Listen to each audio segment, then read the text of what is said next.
Welcome to tecBRIDGE Radio. I'm Don Webster, your host for today's show. tecBRIDGE is a regional organization focused on growing entrepreneurship, innovation, and the knowledge economy in northeastern Pennsylvania. My guest in studio this morning is Mike Pickreigh, president of Tech42, and they're a full-service tech support company headquartered in Dunmore. Welcome to the show, Mike. Thanks so much, Don. Glad to be here. Yes, we'll talk a little bit more, but I'm really glad that we've been doing this for a while, so I'm glad that you're here today. DC Taylor in the studio, in the house. Good morning. Hey, Don, how are you? How are we doing every day? Good. All right, another weekend upon us and another great show. Looking forward to it. All right, really good. So, Mike, it's interesting. I've been reading the Tech42 newsletters, and I'm so glad to actually sit with you today because I actually haven't seen you since before the pandemic. But how about we start this way? How about you tell our audience a little bit about you, and then we'll talk about Tech42. Sure. Well, I've been in and out of northeastern Pennsylvania for the last 2 decades. Lived here for a stretch. I actually grew up in upstate New York, moved back up there to start having kids because my wife said, hey, if we're going to have kids, I want to be near mom and dad. What part of upstate New York? Halfway between like Syracuse and Rochester. Oh, right. So, right. Yeah, my daughter went to Hamilton, so up near Utica. Yep. But then kids started getting a little older. Business was, having some more needs. And so we started talking about, hey, let's maybe go back to northeastern Pennsylvania. And the region had been pretty good to us business-wise. So we, about 5 years ago now, came back to northeastern Pennsylvania. Business is 10 years old. Have been doing it for a long time before that, with other businesses, but Tech42, just over 10 years old.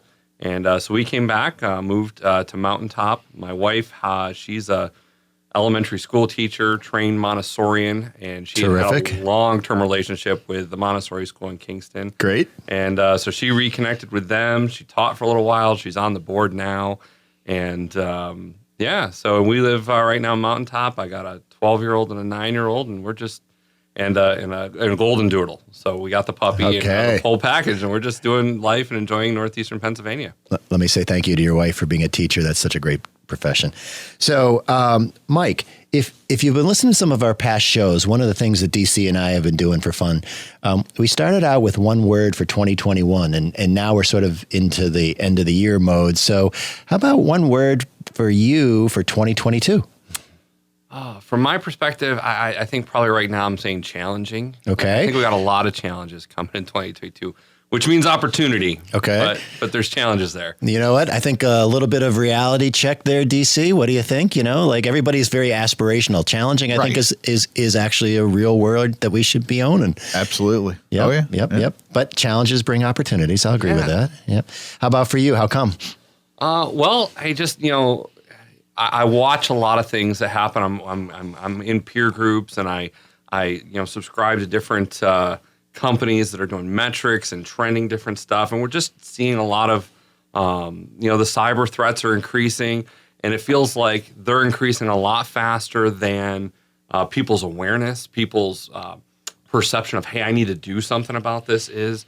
So that's one of them. Just, watching the economy a little bit, it feels like customers are becoming very price sensitive in a way that we haven't seen in a little while. And whenever things become price sensitive and there's a need to spend to protect yourself and do all the right things, that's just challenging to me. But then there's, like I said, I think there's opportunities to probably develop allies and not adversaries. And that's something I've kind of learned, was taught a number of years ago, but just really starting to figure out how do we draw in our allies around us, our vendors, our partners, those that can help us. And I think that's part of the challenge, but I think that's also where there's a lot of opportunity.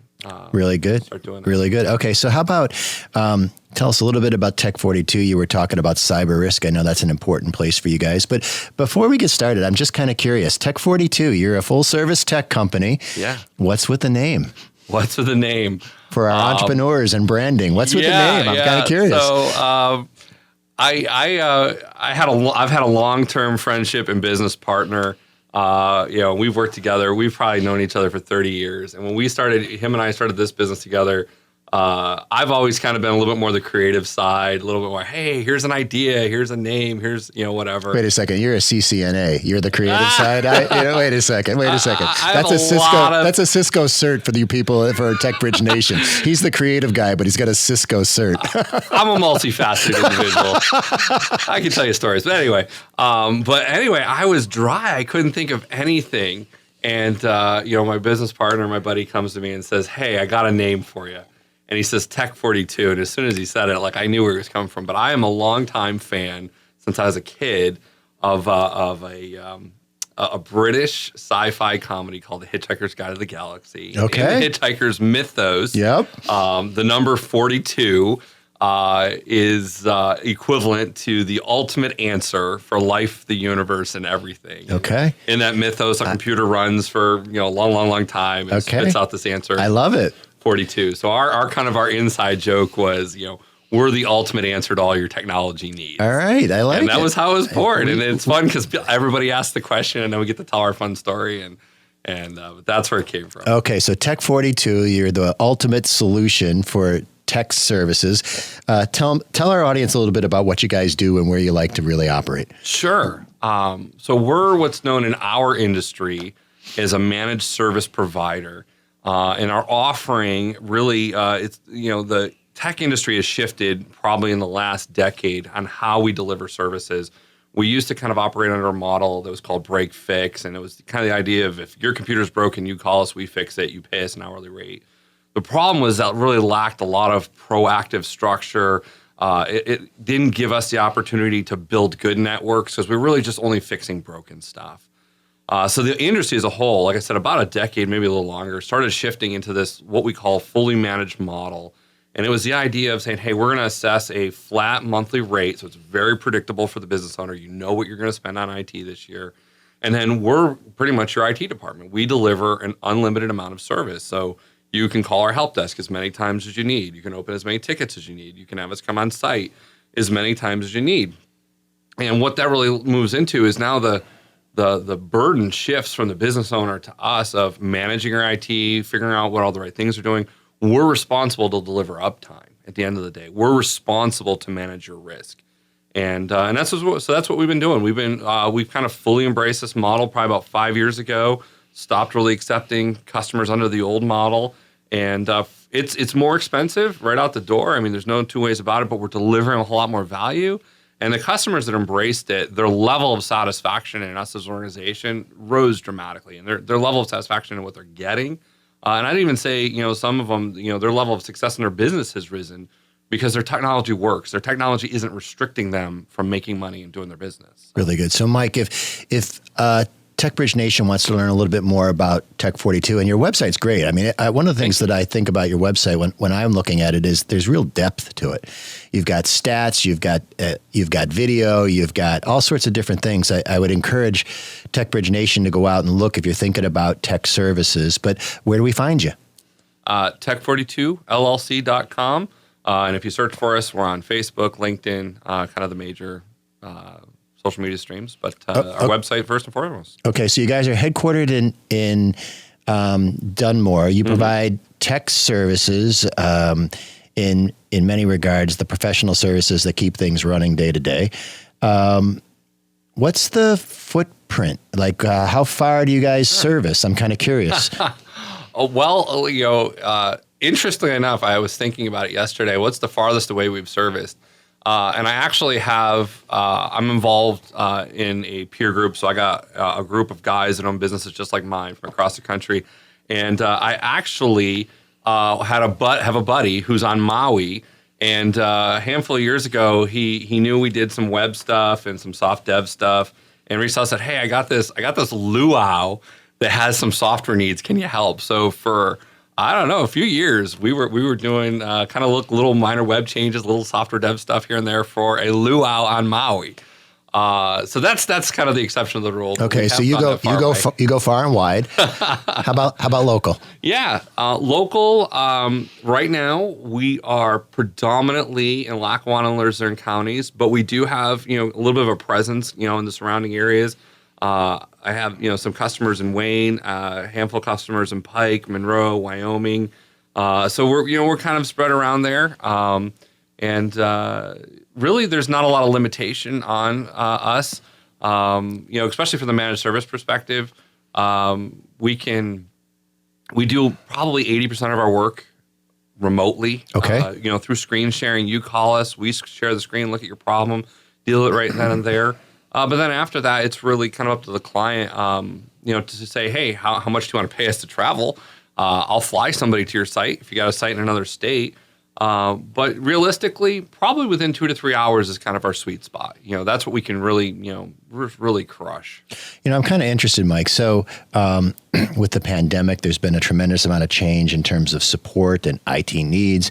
If I were to ask you sort of the big services where your team's spending most of their time these days, are there, you have a whole array of stuff that you do when you say full service if you look on the website, but where are the big areas that you guys are spending your time in these days? From an R&D standpoint, research, saying, hey, what do we got to really have our eye on? What do we've got to up our game in, which is something, as an organization, we spend considerable amount of money every year saying, hey, we can't just keep doing things as we did last year. We can't keep doing even IT things. There are things we know very well. The things that we're putting a lot of effort into learning and growing in to make sure we're bringing the best back to Northeastern Pennsylvania. I say first and foremost is cybersecurity. Okay. Spending a lot of time, listening to what other people are saying, getting connected with some of the top vendors. I sit a couple times a year in security briefings from just global vendors that are moving in this space to say, hey, what's happening, what's coming, what do we need to be doing. And then probably second to that is cloud, and cloud's just a fancy term for somebody else's computer. Okay. But there's a move, where people are trying to move into the cloud. They're trying to get stuff out of their own facilities. And that, in a lot of ways, helps us with the cyber concern because most of the cloud vendors are doing a whole lot more to protect from a cyber perspective than we can do, most local businesses can do. So those are, are probably our top two that we're focusing on. Can we stay with the cyber for a second? Because I think when we're talking to tecBRIDGE Nation, whether you are a student, you're a consumer, you're a small business, you're an established business, this is the top tech issue right now, right? Without Like if you're not focused on protecting your information, you're not focused in the right place, right? If you're on an advisory board in Northeast Pennsylvania and you're not talking about cyber in your board meetings, you're not doing your job as a board of director, in my view. I would fully agree with that. And I'll tell you, to double down on that, not just, kind of what I'm saying from an IT standpoint, we have partners that are in the insurance industry. And what we're starting to see is even a lot of the insurance carriers, if you're not doing certain things to protect your business from a cyber perspective, they're starting to drop coverage for you cold. You come up on your renewal, they're going to give you a form that says, hey, are you doing these, 8 to 10 things? And if you say no to the wrong things that you're not doing them, they're dropping you. Not even continuing your coverage. So that's because that's what, and the reason they're doing that is because they're seeing so many claims coming out and they're having to pay out so many claims because people aren't protecting their business.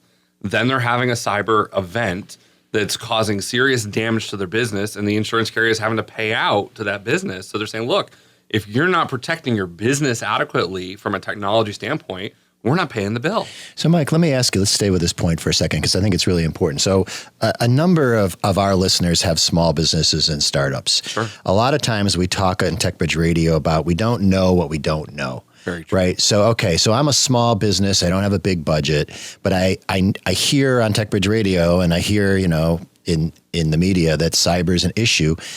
What do I do? Can I call and ask you? How do you get started? Give me some love in terms of what that looks like. Yeah. I would say, first and foremost, you kind of mentioned, if you're on an advisory board or something like that, you've got to have outside partners that you're talking to. If you don't have someone that you're talking to outside your organization that's reviewing what's being done in your organization, that's first and foremost. And I even drink my own Kool-Aid. I have outside organizations I talk to come look at my practice, my business, say, am I doing the right thing? That's great. That's a great point. That's huge, because there's